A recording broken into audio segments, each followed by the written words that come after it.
Sagittarius, hi. So this is going to be a reading for August 15th through the 21st, and I'll take a look into your recent past, your current energies, and your immediate future, and then I'll close it off with a couple of cards from the universe for you. And these are general readings, so they may not resonate for all of you. If they do, there is an extended. At the end of the video, you can check out all the info about that in the description box below if you want. Saggy, you got a full house. I think they like the fire signs because they've been here for a while. All of them. Felix and Kai are sleeping in the tree. Jenna is sleeping on the chair. And Oscar's underneath. Sleeping. So let's see. Saggy, what's going on here? Interesting. The overall energy for the reading, the Emperor. You're feeling empowered, you're feeling good about something here. Let's see, in the recent past, the Wheel of Fortune in reverse, the King of Swords, the Ace of Cups. The way I see this one is kind of like trying to approach love in the same exact way that you did in the past, expecting different results. In the current situation, the Nine of Wands, the Three of Pentacles, the Fool. Yeah. There's a bond you have here with someone. I don't know what it is exactly, if it's a friendship, if it's more than that. But you're going at it from a place of, I really want to open up to this 100%, but I'm not gonna. I want to, but I'm not gonna. As if you're taking it out on this connection, on this person, where in reality you're actually taking it out on you. You're punishing yourself by not doing that, but we'll get there. In the immediate future, the Nine of Pentacles, the Five of Swords, the Tower. This arrangement of cards kind of translates into, what did you think was going to happen? You know, kind of a thing. When you try to approach a situation in the same exact way that you did in the past, and it brings you the same exact results, what do you think, what do you think was going to happen? If you change your approach, which means something's got to change within you, you got to understand what's happening in this pattern so that you can address that. And the minute you address that and work with that, it's going to change on its own. So you're going to start approaching love in a very different way. Let's see. Let's clarify.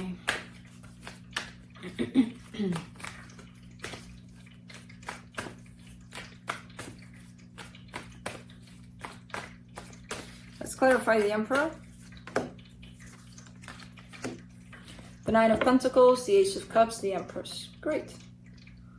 There is love. There is another energy you're looking at as if this is, this is it. It's me, it's them, this is it. Kind of a thing. You are bringing in a sense of independence through this, which is very healthy. It's kind of like a soul-to-soul kind of a thing, where it's looking very healthy, very bonded, very workable. Now you throw the human mixed in there, who the hell knows what's going to happen. So let's see. Let's see the Wheel of Fortune in reverse.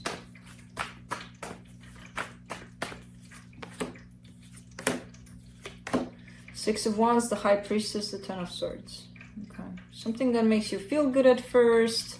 It's kind of like if you're entering any kind of situation that involves love, if you're entering it from the perspective of this feels great, this feels amazing, and with the mindset of it's not going to last, it's not going to last. You just created that. And the it's not going to last part, it's not something you hear on the streets and you pick it up and it's like, yeah, I heard it. Somebody said that, so I'm going to say it too. No, it's your own fear.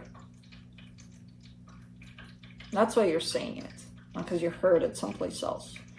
Because if it didn't apply to you, you can say it 100 times. It just doesn't apply to you. But when it does apply and when that happens, that's actually your fear. because that's what you're creating here. So I kind of see you going at love from that perspective a whole lot of times throughout your life, you know. And then there's this love that shows up, or this potential for love, and you approach it in the exact same manner.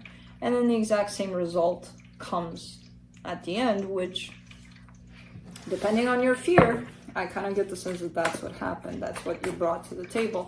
Not that you do it consciously, not that you do it on purpose. You know, we're not crazy to do, you know, to hurt ourselves like that.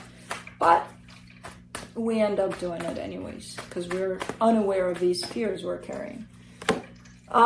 King of Swords, and let's see what that is in the recent past. 7 of Cups, 4 of Cups to start. Yeah, it's like bailing on your own desires. It's like, you know, I really, really wish for this, but you know what? If it doesn't work out, screw it. You're just bailing on yourself there. You really desire for something, but then you have that backup plan. But if it doesn't work out, that's again your fear. Why wouldn't it work out if you really desire it? You know, who says that to you, that it's not going to work out? Your fear. That's what it is, you know?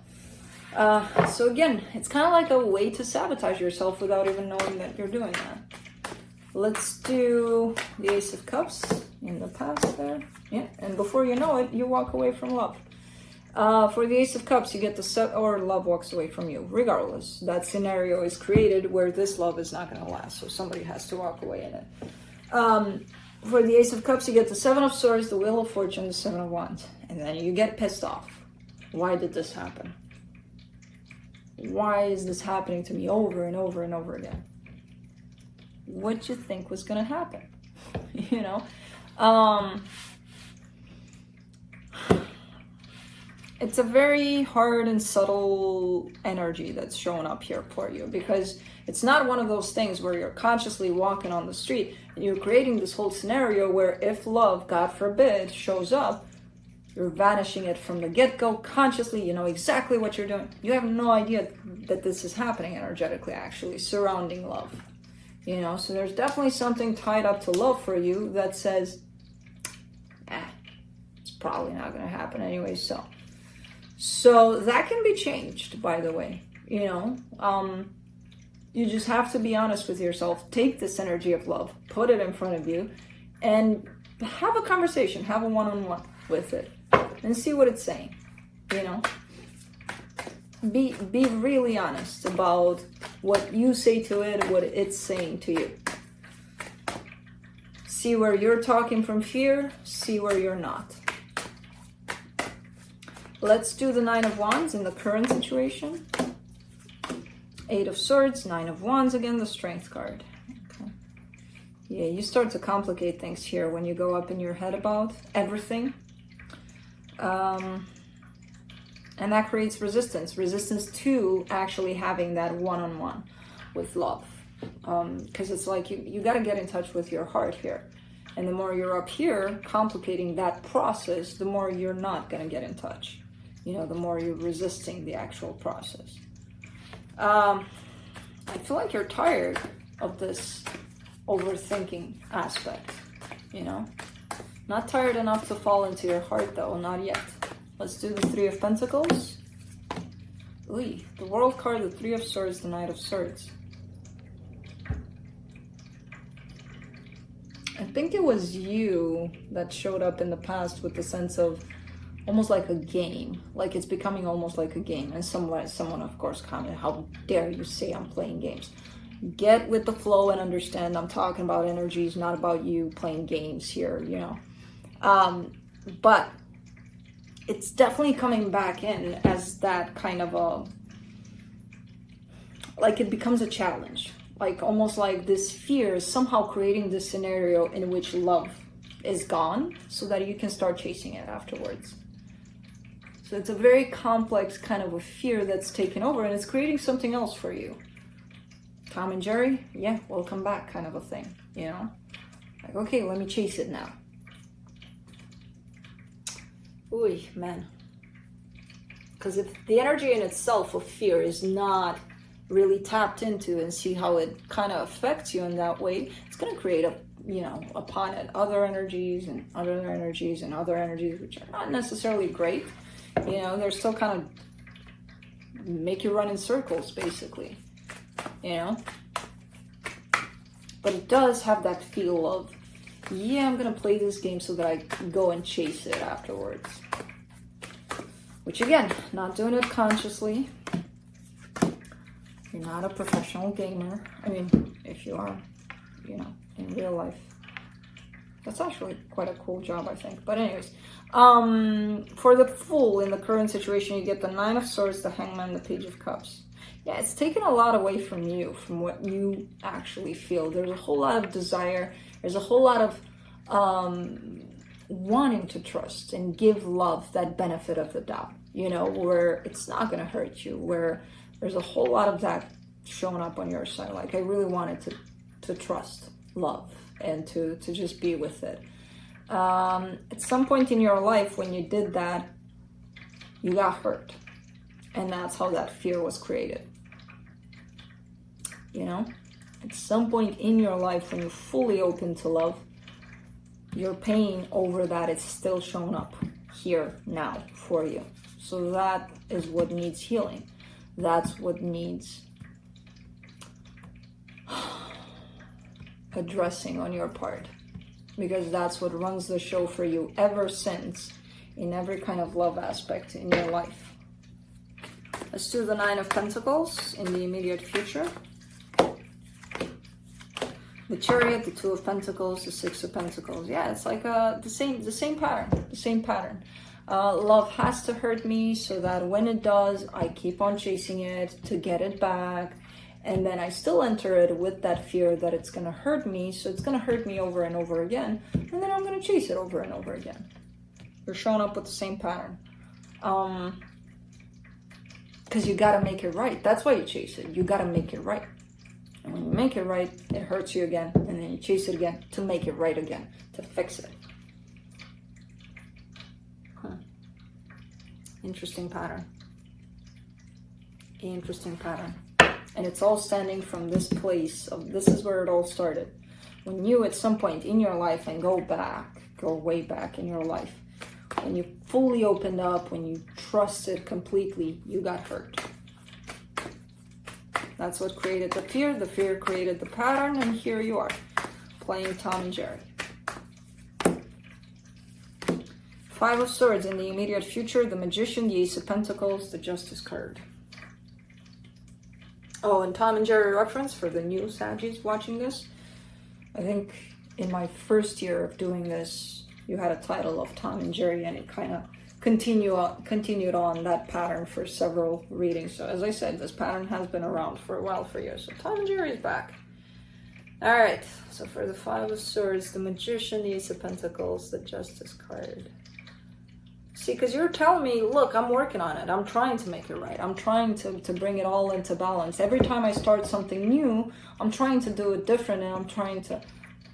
And that's coming in as being deceptive, because you can't start something new and say, this energy that I'm functioning under, I'm going to erase it. I'm going to go add things from a different way. This energy is still yours. As much as you say consciously, I'm going to erase it, it's still yours. It needs to be worked through, not erased, not put back as if it doesn't exist, because it's you. You know, there's absolutely nothing wrong with it. You just got to tap into it. Go in there. Go in that fear that was created to begin with here. So that's not how it's going to work. Just because you're going to do it differently, just because you're still going to end up doing it the same. Because you still carry that energy. That energy needs to shift. The way you do things needs to shift because the energy is shifting, not because you say so. You know? Let's do the Tower in the immediate future. Ooh, the Lovers, the Ten of Cups, the Ace of Wands. Yeah. Things are going to look a whole lot different when you are going to go to the source of this fear, when you are going to start working with this pattern. Love is going to show up a whole lot different. Everything surrounding love is going to show up so different that it's going to shock even you. You know, you're going, whoa, what is this? Oh, okay, love. Oh, yeah, it's looking different. It's feeling different. I didn't know that was possible. It is very possible. You know, it's this pattern that's coming through. over and over again for you. And it's starting from there, from the pain that's still with you today. That's what's creating all of this. That's what's sustaining and feeding all of this energy. Let's see what the universe has to close it off.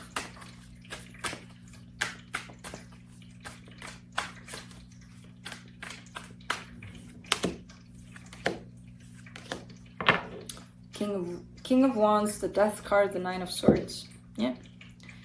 This, I mean, this is a very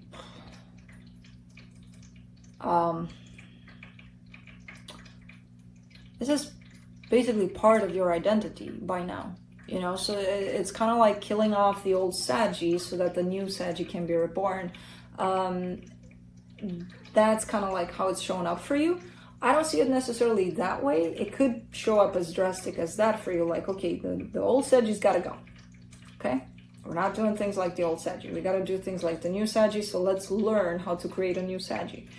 It's a very painful process if you look at it that way. In the end, it's kind of like that though, but you don't have to like put that in your mind necessarily. You just got to go to the source of it, and then you'll see how everything in terms of the energy that's sustaining all of this, the old Sagi, is going to restructure. So think of it as a restructure more than, you know, kind of slamming it into Sagi's got to go, the old Sagi, you know, make room for the new Sagi, because that's a little drastic. Let's say restructuring. Let's say healing, transmuting, shifting into this brand new energy of new Sagi. But that's what's ultimately happening right now. You know, as you identify this fear, as you start to work with it, and it's gonna take a little minute. So don't think that just overnight, oh, I got my aha moment around. Yeah, it's gonna take a little bit because it took years for this to form and to live, basically, for this energy. So it's gonna take a little bit, but I trust you. You gotta trust yourself through this too. So that's what I have for you. Hope this helped, and I'll see you next time. Bye.